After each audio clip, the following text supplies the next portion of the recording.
Whispers of Sicily, the landing begins. The Mediterranean stretches endlessly beneath a canopy of stars, its surface broken only by the gentle phosphorescence of wave crests catching moonlight. It is the night of July the 9th, 1943, and across these ancient waters moves the largest armada the world has ever seen. Nearly 3,000 vessels carrying the hopes and fears of 180,000 Allied soldiers toward the shores of Sicily. In the darkness, you can almost hear the collective breathing of an army held in suspension between preparation and action. The metallic tang of sea spray mingles with diesel fumes and the nervous sweat of men who have spent months training for this moment. Landing craft bob like corks in the Mediterranean swell, their steel hulls groaning softly as they ride the waves toward an uncertain dawn.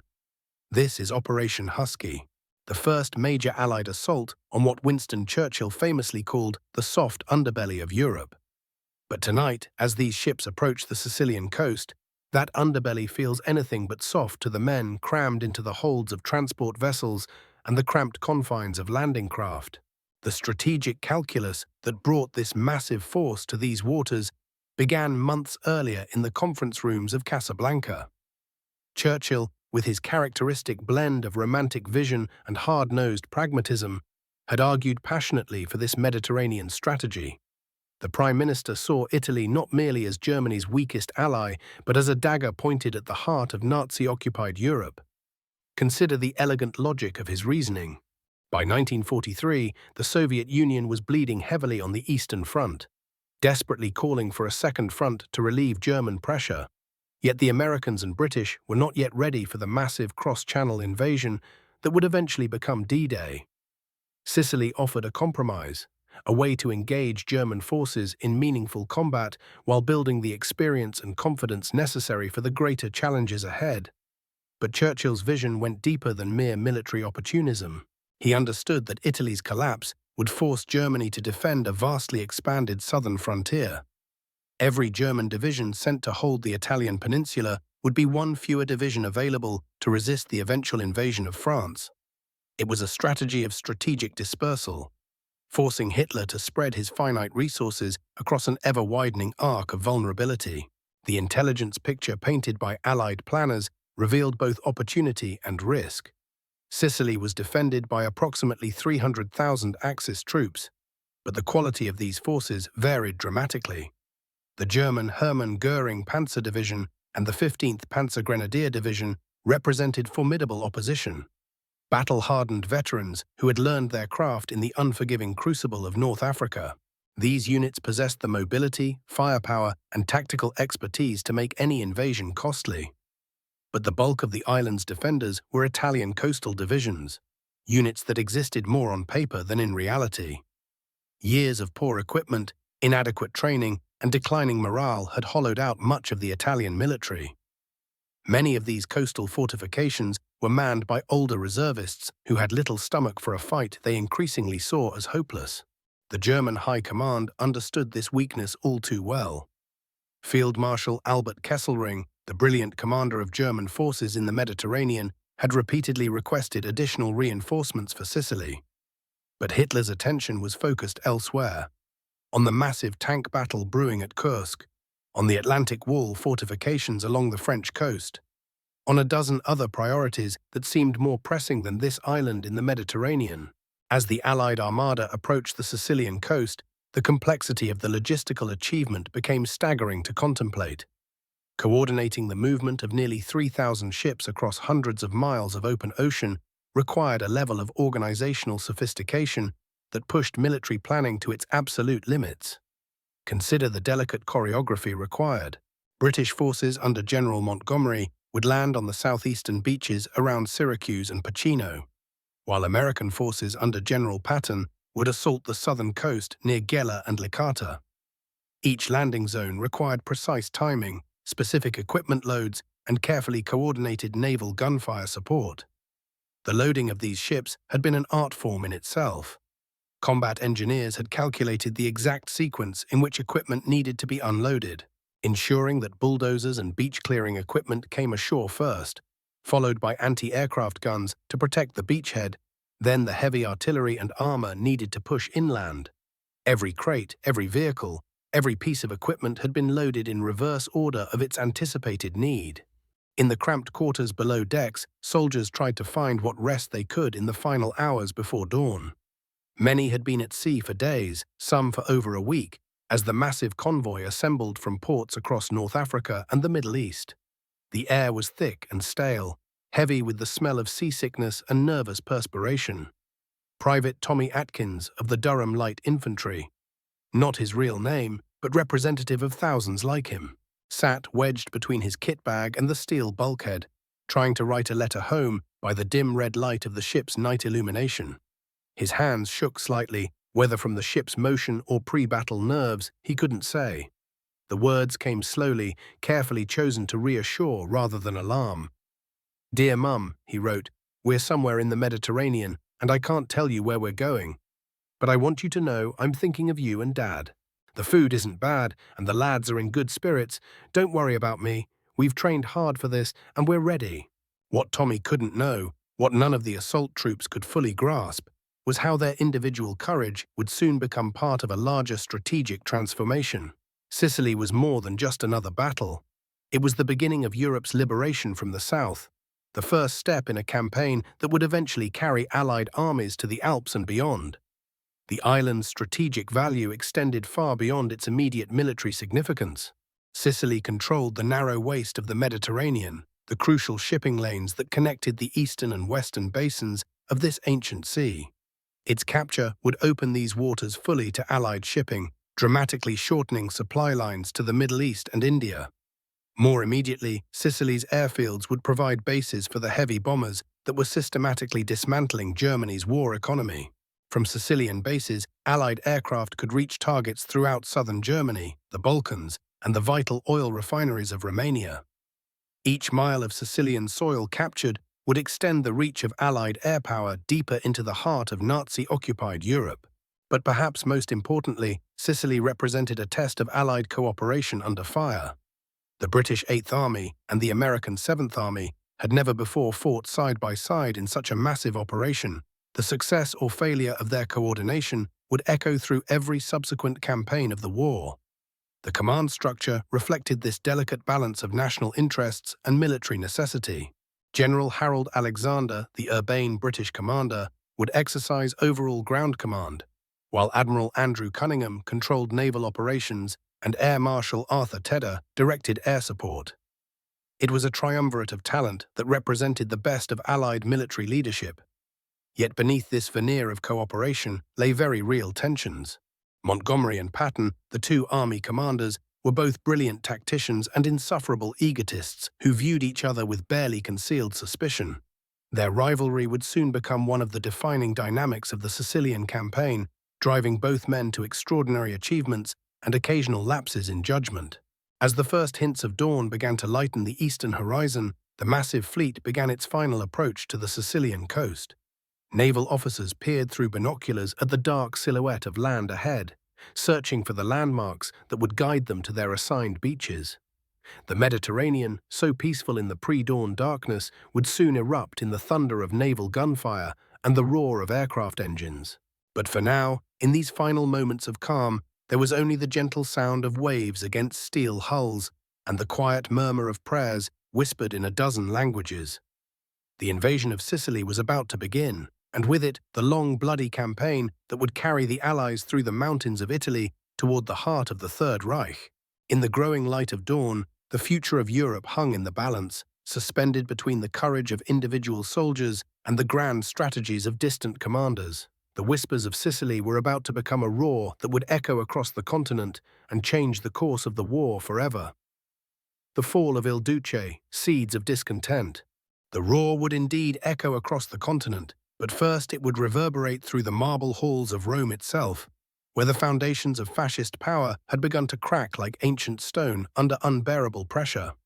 As Allied forces consolidated their beachheads on Sicilian soil in those first crucial days of July 1943, 300 miles to the north, Benito Mussolini sat in his ornate office in the Palazzo Venezia, staring at reports that painted an increasingly grim picture.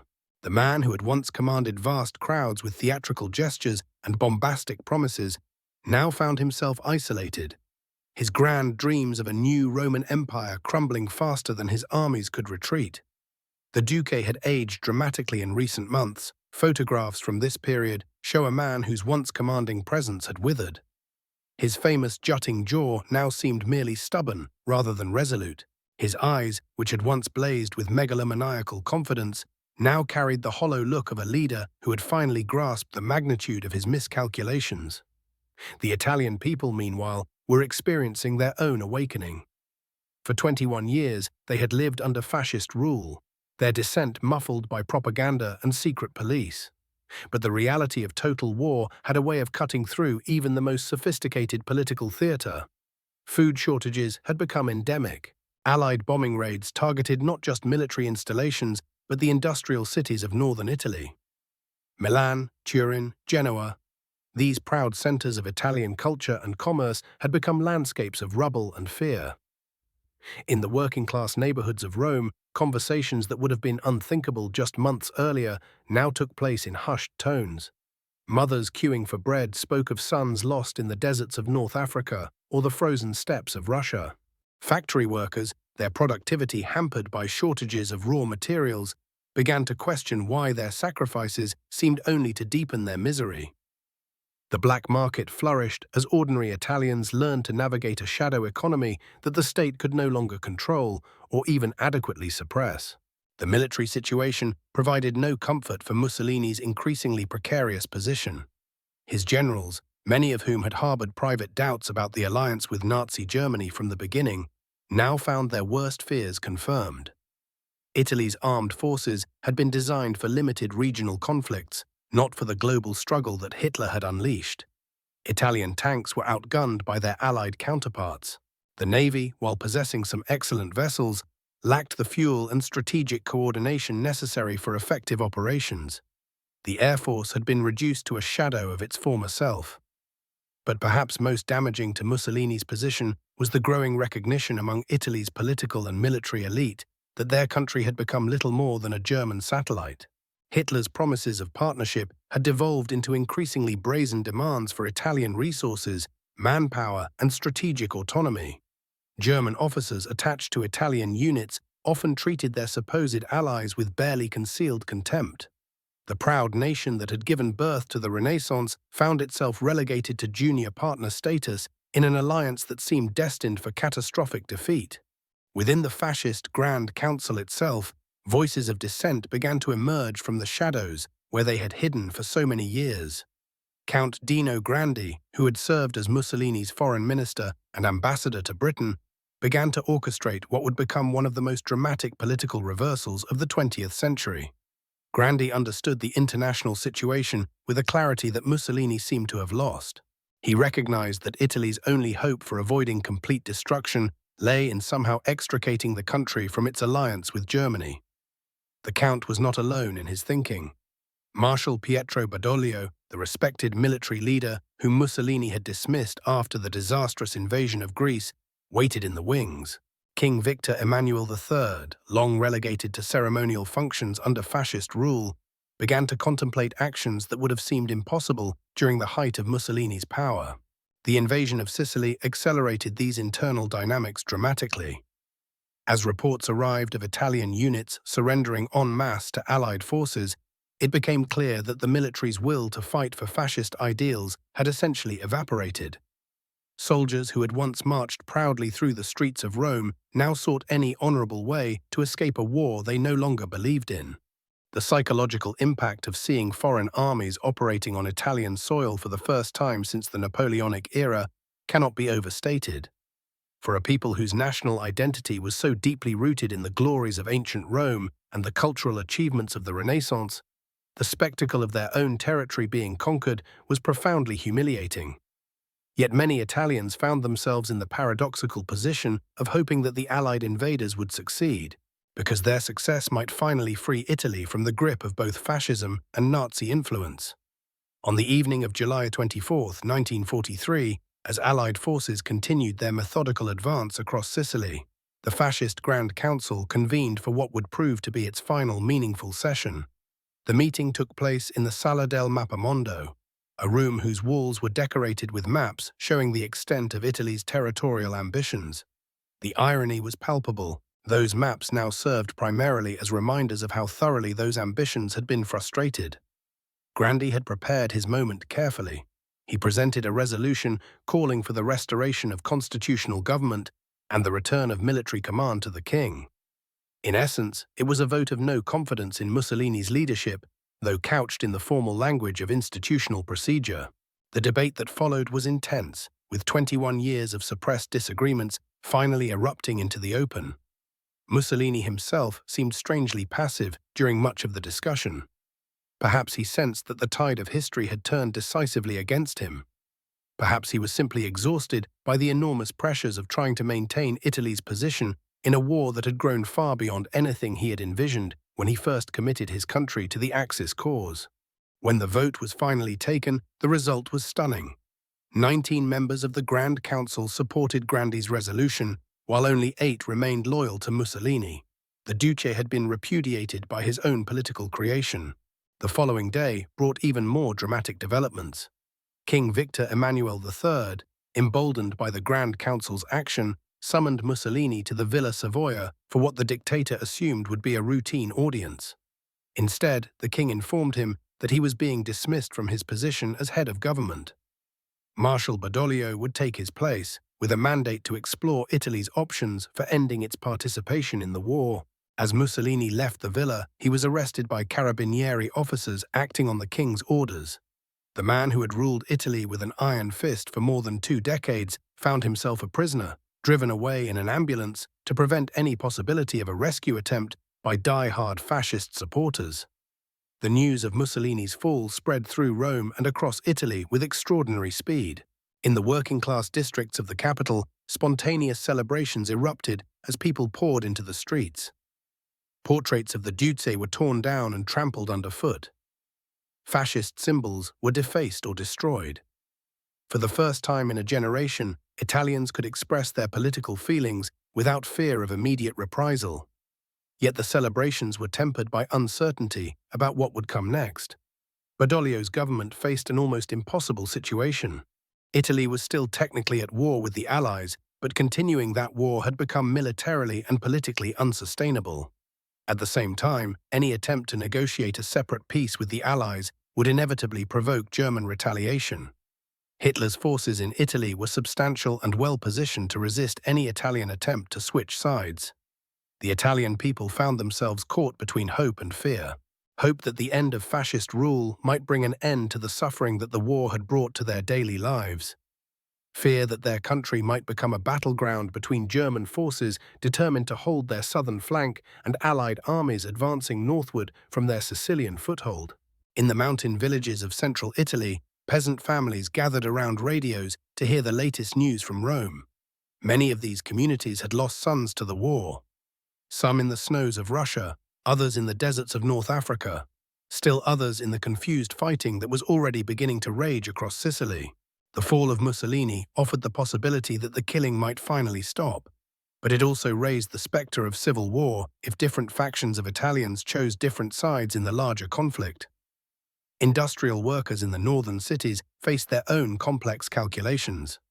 Many had developed underground networks of resistance to fascist authority, but they also knew that their factories and homes were vulnerable to German occupation if Italy attempted to leave the Axis alliance. The prospect of liberation was tantalizing, but the path to that liberation remained unclear and dangerous. For Italy's military officers, Mussolini's fall created both opportunity and crisis. Those who had chafed under fascist political control now had a chance to restore professional military leadership, but they also faced the immediate challenge of managing a demoralized army while navigating between German threats and Allied demands.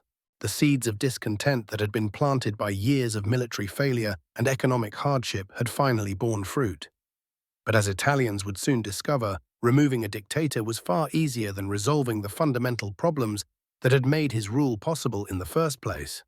The fall of Il Duce marked not the end of Italy's wartime agony, but rather the beginning of a new and even more complex chapter in the nation's struggle to find its place in a rapidly changing world.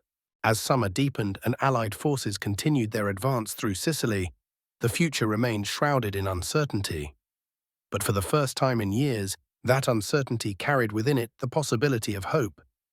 A secret armistice, a nation divided. That hope, however fragile, would soon be tested by the intricate dance of diplomacy unfolding in secret across the Mediterranean. While the world watched Sicily burn under the summer sun, a different kind of warfare was being waged in shadowed meeting rooms and through coded radio transmissions. A war of words and promises that would reshape the entire Italian campaign. The negotiations had begun almost immediately after Mussolini's arrest. General Giuseppe Castellano, a career officer with the measured demeanor of a man accustomed to impossible situations, found himself thrust into perhaps the most delicate mission in Italian military history. His task was deceptively simple in concept, monumentally complex in execution: negotiate Italy's exit from the war without triggering immediate German retaliation that would devastate what remained of his country. On August 15th, Castellano arrived in Lisbon under diplomatic cover, his briefcase containing documents that could either save Italy or condemn it to even greater suffering. The Portuguese capital, with its carefully maintained neutrality, had become a crossroads for such clandestine meetings, a place where enemies could sit across from one another in hotel lounges and speak of terms while maintaining the fiction of casual conversation. The Allied delegation, led by British officials who had spent years perfecting the art of diplomatic warfare, presented terms that reflected both strategic necessity and political reality. There would be no negotiation about Italy's surrender. That was non-negotiable. What remained to be determined was how that surrender would unfold, and whether it could be managed in a way that served both Italian and Allied interests. Castellano studied the documents with the careful attention of a man reading his nation's future. The terms were harsh but not vindictive. Italy would surrender unconditionally, but would be permitted to join the Allies as a co-belligerent against Germany. Italian forces would cease all resistance to Allied operations, but would be expected to resist German attempts to occupy Italian territory. It was, in essence, asking Italy to switch sides completely. A strategic about-face that would require extraordinary coordination to execute successfully. The general understood the mathematics of the situation with crystalline clarity. Germany maintained 17 divisions in Italy, well-equipped and commanded by officers who had anticipated exactly this scenario. Field Marshal Kesselring had spent months preparing defensive positions throughout the peninsula, turning every mountain pass and river crossing into a potential fortress. If the armistice announcement came at the wrong moment, or without proper coordination with Allied landings, those German forces would simply occupy Italy completely, turning the country into a battleground with Italian civilians caught helplessly in between. On September 3rd, in an olive grove near Syracuse, Castellano affixed his signature to the document that would officially remove Italy from the Axis powers. The signing ceremony was deliberately modest: a small table beneath ancient trees, the scratch of pen on paper barely audible above the distant sound of artillery from the continuing Sicilian campaign. Yet this quiet moment represented one of the war's most significant diplomatic achievements. The first major Axis power had agreed to change sides. The timing of the announcement, however, remained the critical variable in an equation that could determine the fate of millions. General Eisenhower, coordinating from his headquarters in North Africa, faced a decision that exemplified the complex relationship between military operations and political realities. Operation Avalanche, the Allied landing at Salerno, was scheduled for September 9th. The armistice announcement needed to precede the landing by just enough time to create confusion among German forces, but not so much time that those forces could complete their defensive preparations. The coordination required was staggering in its complexity. Allied forces needed to be positioned for immediate exploitation of Italian cooperation, while Italian military commanders throughout the peninsula needed sufficient warning to avoid firing on advancing Allied troops. Meanwhile, the announcement had to catch German forces off guard, preventing them from immediately implementing their contingency plans for Italian occupation. General Badoglio, now serving as Italy's interim leader, found himself managing what was essentially a controlled national betrayal. Italian forces had fought alongside German units for nearly 3 years, shared trenches, coordinated operations, developed the professional relationships that form between Allied militaries. Now those same Italian commanders would need to turn their weapons against former comrades, often with little advance warning and frequently while German forces maintained superior positions. The announcement came at 8:30 on the evening of September 8th, broadcast simultaneously from Allied and Italian radio stations. Badoglio's voice, carefully modulated to project authority while acknowledging the gravity of the moment, informed the Italian people that their government had signed an armistice with the Allied forces. The war for Italy was officially over, though as events would quickly demonstrate, the fighting was far from finished. The German response was swift and comprehensive, revealing the extent of their contingency planning. Within hours, Wehrmacht units were moving to secure key transportation hubs, communication centers, and government buildings throughout northern and central Italy. Operation AXA, the German plan for Italian occupation, unfolded with the mechanical precision that characterized German military operations at their most effective. Italian military units found themselves in an impossible position, caught between conflicting loyalties and unclear orders. Some commanders, particularly in the south, successfully coordinated with advancing Allied forces, providing intelligence about German positions and facilitating the occupation of strategic points.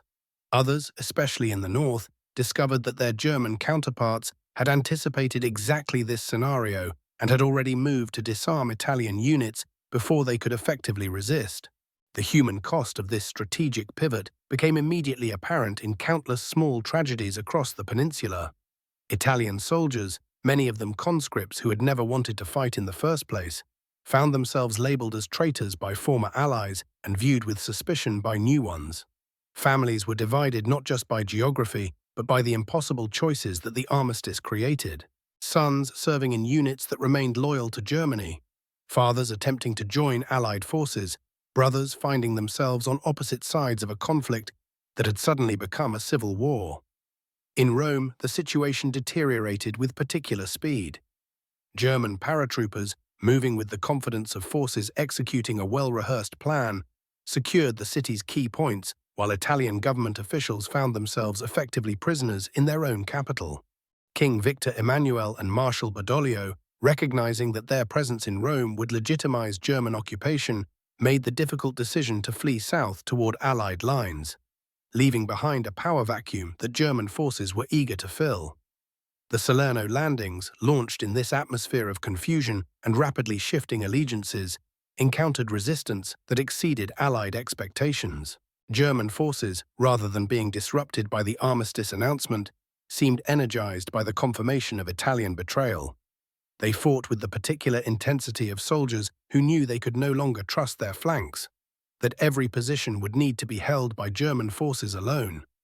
The beaches at Salerno, bathed in the golden light of early morning on September the 9th, became a testing ground for Allied assumptions about Italian cooperation. The landing craft, approaching shores that intelligence had suggested might be lightly defended, instead encountered carefully prepared killing fields where German artillery had been pre-registered on every likely landing point. The Italian coastal batteries that were supposed to remain silent or even assist the landings had, in many cases, been captured by German forces who turned the guns against the approaching Allied fleet. General Mark Clark, commanding the Fifth Army assault, watched the unfolding battle with the growing realization that the armistice had created as many complications as opportunities. Italian military units, when they could be contacted at all, provided conflicting information about German positions and capabilities. Some offered genuine assistance, but others had been compromised or were operating under German duress, making their intelligence potentially worse than useless. The fighting that developed around Salerno demonstrated how quickly the strategic situation had evolved beyond anyone's complete control. German forces, now fighting explicitly for the defense of occupied territory rather than in support of an Italian ally, adapted their tactics accordingly. They showed no concern for Italian civilian casualties and no restraint in their use of Italian infrastructure for defensive purposes. Churches became observation posts, town squares became artillery positions, and civilian areas became battlefields with a ruthlessness that had been somewhat restrained when Italy remained nominally sovereign. For the Italian people, caught in this maelstrom of shifting allegiances and military occupation, the armistice brought not the peace they had hoped for, but a new and more complex form of warfare. The country was now divided not just by battle lines, but by fundamental questions of loyalty and survival that would define the remaining years of the war. As September deepened and the battle for Salerno intensified, it became clear that Italy's attempt to exit the war had instead transformed the peninsula into one of the conflict's most complex and bitter theaters, where every advance would be measured not just in miles gained, but in the human cost of a nation's struggle to find its way back from the abyss of total war. The Gustav Line, a fortress of stone. The autumn rains of 1943 turned the Italian soil dark and heavy, as if the earth itself was absorbing the weight of what was to come. By October, the German High Command had made a decision that would transform the Italian peninsula into a fortress of stone and steel.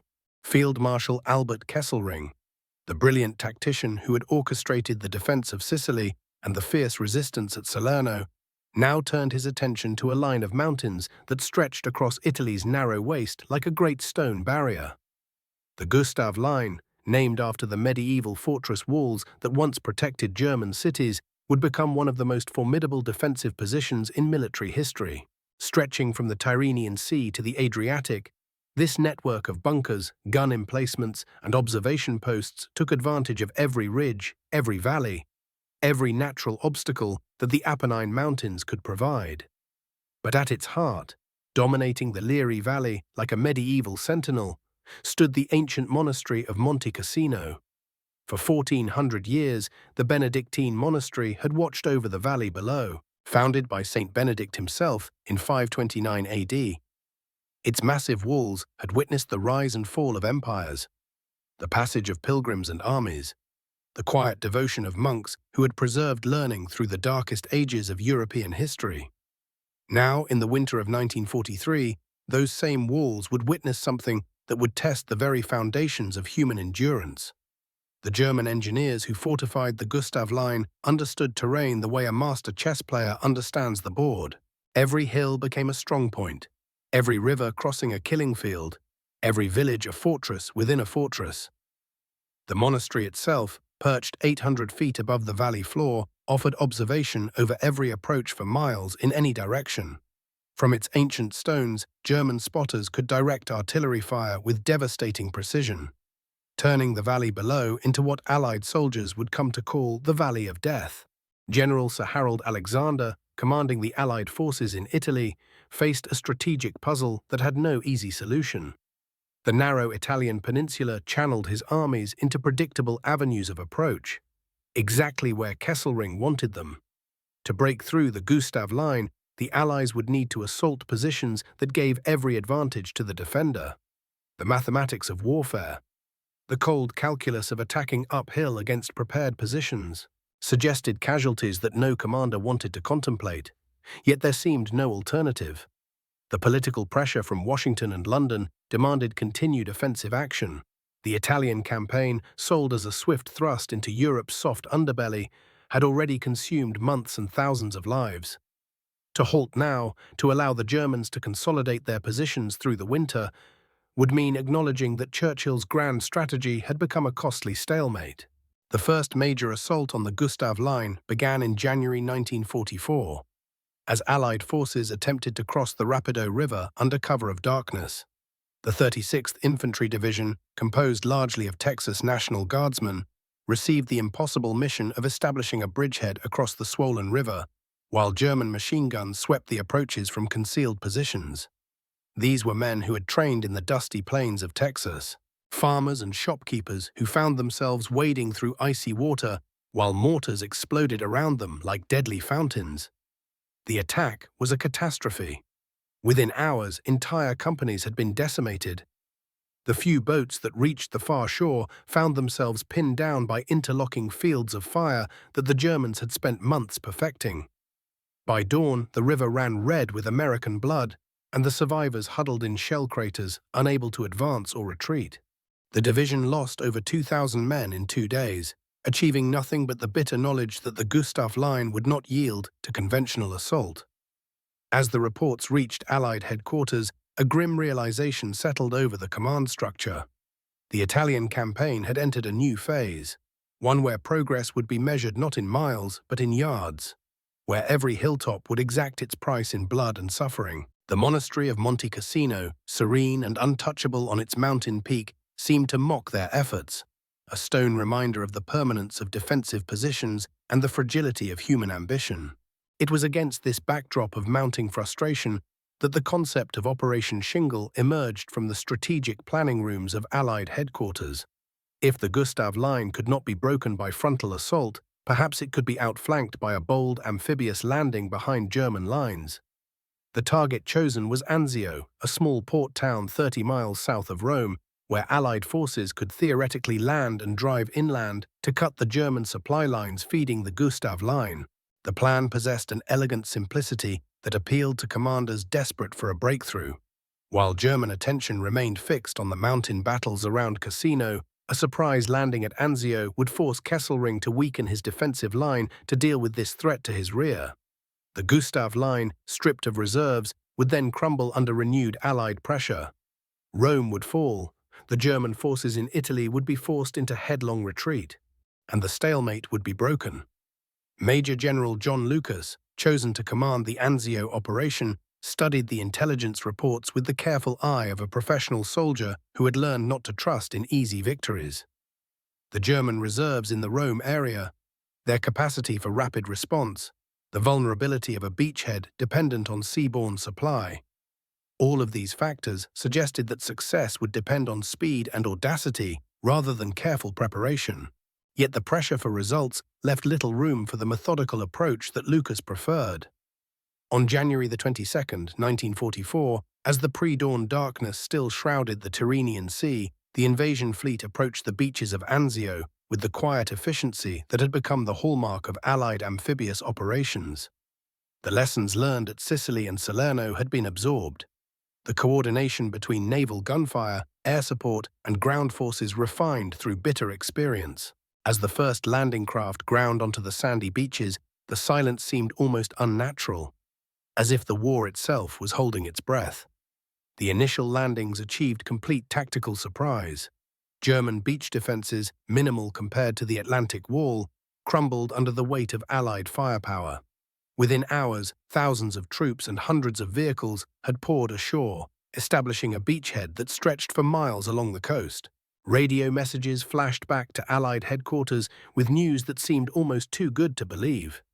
The landing had succeeded beyond the most optimistic projections, but Kesselring's response revealed the strategic genius that had made him one of Germany's most formidable commanders. Rather than weakening the Gustav Line to deal with the Anzio landing, he began rushing reserves from across occupied Europe to contain the beachhead. Veteran divisions from France, the Balkans, and Germany itself converged on the small coastal enclave with a speed that caught Allied planners off guard. Within days, the hunters had become the hunted. The force that was supposed to threaten German supply lines found itself trapped in an ever-tightening ring of steel. The strategic situation that emerged by February 1944 possessed a cruel symmetry that seemed to mock Allied hopes for a quick resolution. At Anzio, 100,000 Allied troops found themselves besieged in a beachhead barely 10 miles deep, subjected to constant artillery fire from German guns positioned in the Alban Hills. Every supply ship that approached the harbor ran a gauntlet of shellfire. Every movement within the beachhead was observed and targeted by German spotters who held the high ground. Meanwhile, at Monte Cassino, the monastery continued to dominate the battlefield like an ancient god of war. Allied soldiers, huddled in their foxholes in the valley below, could see the massive structure silhouetted against the sky. Its windows dark and seemingly empty, yet somehow radiating an aura of watchful menace. Whether German troops actually occupied the monastery became a matter of heated debate among Allied commanders, but the psychological impact was undeniable. The Indian and New Zealand troops who replaced the battered American divisions brought their own unique skills to the mountain warfare that characterized the Cassino battles. Gurkhas, accustomed to fighting in the Himalayas, found themselves more at home in the rocky terrain than their predecessors. Yet even these elite mountain fighters discovered that courage and skill were insufficient against positions that had been fortified with German thoroughness and defended with German determination. Each assault on the monastery followed a similar pattern. Artillery barrages, that seemed to shake the very foundations of the mountain. Infantry advances that gained a few hundred yards at enormous cost. Counterattacks that drove the survivors back to their starting positions. The monastery, built to last for centuries, absorbed punishment that would have leveled modern buildings, its massive stone walls proving more durable than any military fortification. As winter deepened into the coldest months of 1944, the Italian campaign had achieved a kind of terrible equilibrium. Two massive Allied forces, one trapped at Anzio, the other bleeding itself white against the Gustav Line, found themselves locked in a struggle that seemed to have no end. The soft underbelly of Europe had revealed itself to be armored in stone and defended by men who would yield nothing, without exacting the highest price. In the quiet moments between bombardments, when the guns fell silent and the mountain mists rolled down into the valleys, soldiers on both sides might have wondered what forces had brought them to this place, this convergence of ancient stones and modern warfare, where the dreams of strategists met the reality of human endurance measured against the immutable laws of terrain and time. Anzio's stalemate, a war of attrition. The Anzio beachhead had become something else entirely by February 1944. A pocket universe where 36 miles of coastline contained the compressed intensity of an entire war. Here, in this narrow strip between the Tyrrhenian Sea and the Alban Hills, 110,000 Allied soldiers found themselves trapped not just by German artillery, but by the peculiar mathematics of amphibious warfare gone wrong. The irony was as bitter as the winter wind that swept across the marshy lowlands. Operation Shingle had been conceived as a bold stroke, a way to outflank the Gustav Line and force the Germans into retreat. Instead, it had created a second front of stalemate, a mirror image of the deadlock at Monte Cassino, but compressed into a space where every square yard was known to enemy observers perched in the hills above. General John Lucas, the American commander who had led the initial landings, had been replaced by the more aggressive Lucian Truscott. But changing commanders could not change geography. The Germans held the high ground, and from those heights they could see everything.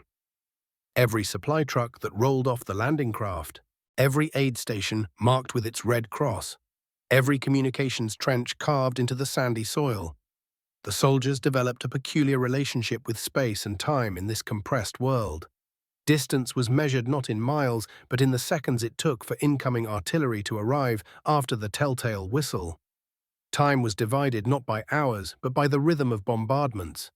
The morning hate at dawn, the evening barrage as darkness fell, and the unpredictable terror of the random shell that might arrive at any moment. Private First Class Audir Murphy, who would later become America's most decorated soldier, wrote to his sister about the strange intimacy of the beachhead, how you could know the sound of individual German guns by their distinctive reports, how the 88s had a sharp crack that made your stomach clench, while the heavier artillery announced itself with a deeper, more ominous rumble that gave you perhaps a heartbeat longer to find cover. The German strategy was methodical in its cruelty. Field Marshal Albert Kesselring understood that he didn't need to destroy the beachhead, merely contain it. Let the Allies feed men and supplies into this narrow space. Let them crowd together under constant observation. Let the psychological pressure of confinement do what direct assault might not accomplish. The result was a form of warfare that belonged neither to the age of mobility nor to the static trenches of the Great War, but something uniquely its own. Soldiers lived in elaborate underground networks, bunkers carved into the soft earth and reinforced with whatever materials could be scrounged. Timber from destroyed buildings, steel plates from wrecked vehicles, even the marble facades of seaside villas, reduced to rubble by artillery, found new purpose as blast walls. Above ground, the landscape took on an almost lunar quality. The pleasant resort towns of Anzio and Nettuno, once destinations for Roman families seeking relief from summer heat, had been transformed into a moonscape of craters and debris. Palm trees, incongruous symbols of peacetime leisure, stood stripped and blackened like skeletal fingers against the grey winter sky. The medical corps faced challenges that no training could have prepared them for. Traditional concepts of rear areas and safe zones simply didn't exist. The main hospital was dug into the ground near the harbour, but even there, the distinctive whistle of incoming rounds was a constant companion. Surgeons learned to operate while listening for the sound of approaching shells, ready to throw themselves over their patients if necessary. Captain Ben L. Salomon, an army dentist serving as a surgeon, wrote in his journal about the strange mathematics of triage under fire. How do you prioritize the wounded when the next shell might make all your calculations meaningless? How do you maintain hope when the evacuation ships themselves become targets? When even the journey to safety carries its own mortal risks? The supply situation created its own peculiar challenges. Everything had to come across the beaches: ammunition, food, medical supplies, replacement equipment. But the Germans had registered their artillery on every likely landing spot. Unloading became a deadly race against time. Stevedores and soldiers working frantically to clear the beaches before the next barrage arrived. Food took on symbolic importance far beyond mere nutrition. Hot meals became rare treasures, moments when the simple act of eating something warm could restore a sense of humanity to men who spent their days crouched in holes like animals. The arrival of mail was even more precious. These fragile connections to a world where artillery shells were not a constant possibility, where the sound of aircraft overhead didn't automatically trigger a dive for cover. Yet within this compressed hell, human resilience found ways to assert itself. Soldiers created elaborate underground cities, complete with sleeping quarters, command posts, ammunition storage, and even makeshift recreation areas. They gave names to their positions, often with the dark humor that becomes a necessity when death is always a near neighbor. Purple Heart Draw for a communication trench that seemed to claim casualties every day. 88 Alley for a road that attracted particular attention from German anti-tank guns. The winter of 1944 brought additional misery. The marshy ground around Anzio, never properly drained even in peacetime, became a nightmare of mud and standing water. Trenchfoot became epidemic. The cold seeped through even the most elaborate underground shelters. And fuel for heating was always in short supply, needed as it was for the vehicles and generators that kept the beachhead functioning. But it was the psychological toll that proved most insidious. The constant tension of being observed, of knowing that every movement might draw fire, created a form of combat fatigue unique to this compressed battlefield. Men who had fought bravely in Sicily and at Salerno found themselves struggling with an enemy they couldn't see, couldn't engage, could only endure. The German positions in the Alban Hills became almost mythical in the minds of Allied soldiers, somewhere up there, invisible but always present. Observers tracked their movements through powerful telescopes. Somewhere up there, artillery officers calculated ranges and deflections with methodical precision. The hills themselves seemed malevolent, a brooding presence that watched and waited and struck without warning. Spring brought subtle changes to this deadly equation. The weather improved, but that meant better flying conditions for both sides. Allied air superiority could provide some relief, but German aircraft still managed occasional raids that sent everyone scrambling for shelter. The improved visibility was a double-edged sword. It helped Allied spotters identify German positions, but it also made Allied movements even more visible to enemy observers. As March turned to April, news filtered down from the main front that something was stirring around Monte Cassino. The fourth major assault on the monastery was being prepared, this time with even greater coordination between the various Allied forces. For the men trapped in the Anzio beachhead, this represented more than just strategic possibility. It offered the hope of redemption, the chance that their sacrifice might finally serve the purpose for which it had been intended. The plan was elegant in its simplicity. If either front could achieve a breakthrough, the other would be positioned to exploit it. If Monte Cassino fell, the Gustav line would crumble, and the Germans would be forced to retreat northward, relieving pressure on Anzio. If the beachhead forces could break out, they could strike behind German lines, making the defense of Monte Cassino impossible. But first, both forces had to survive long enough for that coordination to matter. In the bunkers and trenches of Anzio, men cleaned their weapons and checked their equipment, knowing that when the moment came, they would need to transform themselves from defenders into attackers, from survivors into liberators, carrying with them all the accumulated frustration and determination of months under siege. The beachhead had become more than a military position. It had become a test of endurance, a crucible where the abstract strategies of generals met the concrete reality of human will measured against the fundamental forces of geography and time. In the pre-dawn darkness of May 11th, 1944, the artillery barrage that announced the Fourth Battle of Monte Cassino could be heard even at Anzio, a distant rumbling like thunder from a storm still beyond the horizon, carrying with it the promise that the long stalemate might finally, mercifully, be approaching its end. Liberation and reflection, echoes of war. The thunder grew closer with each passing hour, and by dawn on May the 12th, the men trapped at Anzio could see the distant flashes illuminating the mountains. Like lightning frozen against the peaks of the Apennines, General Alphonse Juin's French Expeditionary Corps had achieved what 4 previous assaults could not. Threading through the seemingly impassable Orunchi Mountains with their Moroccan goumiers, mountain fighters who moved through terrain the Germans had deemed impossible to traverse. While the Polish II Corps fought with desperate valor for the ruins of the monastery itself, the French had turned the entire defensive line, forcing the Wehrmacht to confront the reality that their impregnable fortress was now vulnerable from directions they had never adequately defended. The breakthrough came not with dramatic fanfare, but with the quiet recognition among German commanders that the mathematical certainty of their positions had shifted, that the equations of defense and supply lines no longer balanced in their favor.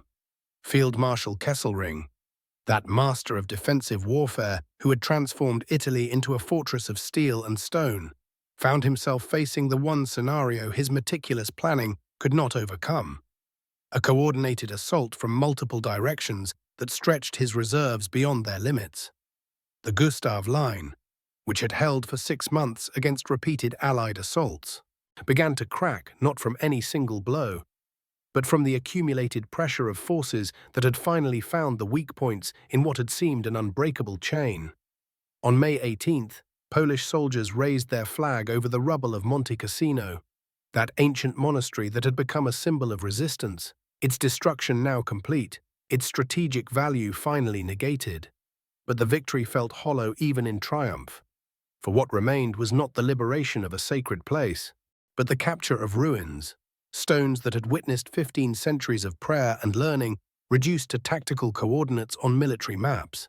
The Polish commander, General Władysław Anders, whose men had paid such a terrible price for this moment, understood that they had won not a place, but a principle, the demonstration that no position, however strong, could withstand the sustained application of human will backed by superior resources. The German withdrawal from the Gustav Line triggered the long-awaited breakout from Anzio, as General Lucien Truscott's Sixth Corps finally burst from their coastal prison, racing inland toward the Alban Hills with the fury of men who had endured months of confinement. But here, at the moment of potential strategic triumph, the ghost of missed opportunities haunted Allied planning once again. Instead of cutting off the retreating German 10th Army, Truscott received orders to turn toward Rome, that glittering political prize that had captivated Allied imagination since the first landings at Salerno. The decision, driven more by prestige than tactical necessity, allowed Kesselring's forces to execute another of their masterful withdrawals, trading space for time, preserving their strength for the next defensive line already prepared in the north. Rome fell on June 4, 1944, with a peculiar mixture of jubilation and anticlimax that characterized so many moments in the Italian campaign. The eternal city, which had survived the rise and fall of empires, the march of barbarian tribes, the intrigues of popes and princes, welcomed its liberators with flowers and wine, but also with the weary relief of a population that had endured too much, hoped too often, and learned to temper celebration with the hard wisdom of survival. American and British troops found themselves not conquering heroes, but participants in a moment of historical transition. The first Axis capital to fall, yet also a reminder that victory in Italy came measured in increments rather than dramatic transformations. The liberation of Rome coincided, with cruel timing, with the Allied landings in Normandy, that grand operation that had always overshadowed the Italian campaign in strategic priority. Operation Overlord, launched just 2 days later, captured the world's attention and relegated the hard-won victory in Italy to secondary headlines. A bitter irony for the men who had fought through Sicily, Salerno, Anzio, and Monte Cassino. Yet this eclipse of recognition could not diminish the strategic reality of what had been accomplished. The tying down of 26 German divisions that might otherwise have opposed the Normandy landings.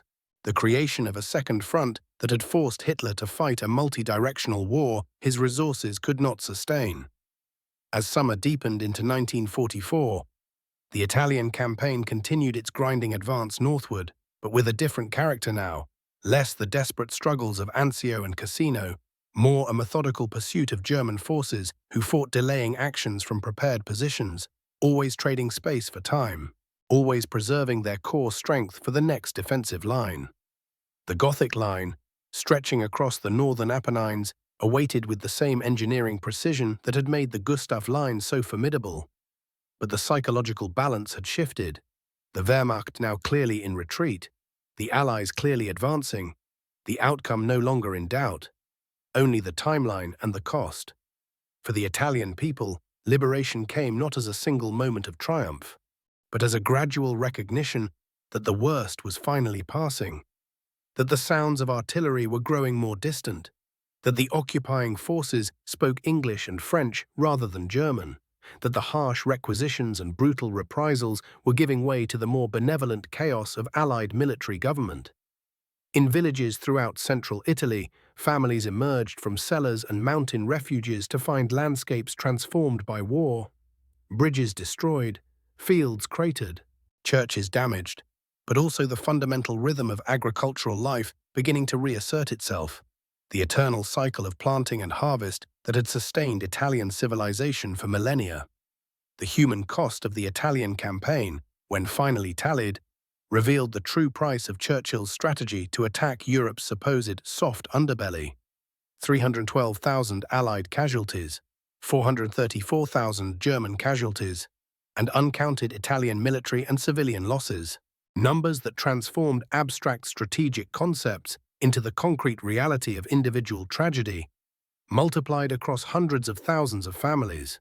Each statistic represented not just military calculation, but personal stories of courage and sacrifice, of young men who had traveled from farms in Kansas and factories in Birmingham, from the mountains of Morocco and the plains of Poland, to fight and often die in Italian valleys whose names they could barely pronounce. Yet from this enormous cost emerged something more than military victory. A demonstration that democratic nations, for all their political divisions and strategic disagreements, could sustain the complex logistics and international cooperation necessary to project power across oceans, to coordinate the movements of millions of men and thousands of ships and aircraft, to maintain the political will necessary for campaigns that stretched across years rather than months. The Italian campaign, whatever its tactical frustrations and strategic limitations, proved that the industrial democracies possessed not just superior resources, but superior staying power, the ability to learn from mistakes, adapt to changing circumstances, and maintain their fundamental objectives even when individual operations fell short of their ambitious goals. As autumn arrived in 1944, and the Gothic line battles raged in the northern mountains, the liberated portions of Italy began the long process of reconstruction, not just of physical infrastructure, but of social and political institutions that had been corrupted by 20 years of fascist rule. The task proved as complex as any military operation, requiring the patient work of administrators and engineers, teachers and judges, all working to rebuild not just bridges and railways, but the fundamental trust between citizens and government that had been so thoroughly undermined by war and occupation. The landscape itself bore the permanent scars of the campaign. Hillsides terraced by trenches, valleys marked by the geometric patterns of minefields, ancient olive groves reduced to splintered stumps, medieval towns whose walls had withstood centuries of siege, finally breached by modern artillery. Yet even in this devastation, the resilience of both land and people began to manifest. New growth emerging from shell craters, families returning to rebuild homes on foundations that had supported their ancestors for generations. the patient work of restoration that transforms battlefields back into the ordinary places where ordinary life unfolds. In the quiet villages of the Apennines, where the sound of gunfire had finally faded into memory, old men began to tell stories of the war years to children who had known only conflict, passing down not just the facts of battles and campaigns, but the deeper lessons of endurance, the knowledge that even the worst times eventually pass, that human communities possess reserves of strength that emerge only under the greatest pressure, that the simple acts of daily life, the sharing of bread, the tending of gardens, the teaching of children, represent victories more profound than any military triumph. And so the Italian campaign drew toward its conclusion, not with the dramatic surrender ceremonies that would mark the end of the war, but with the gradual return of normalcy, the restoration of train schedules, the reopening of schools, the resumption of festivals that celebrated not military glory but the turning of seasons, the harvest of crops, the ancient rhythms that connect human communities to the land that sustains them. And in this quiet restoration, in this patient rebuilding, in this gradual healing of wounds, both physical and spiritual, lay perhaps the truest victory of all, the demonstration that even after the most devastating conflicts, peace remains possible, hope endures, and the human capacity for renewal proves stronger than any force that seeks to destroy it.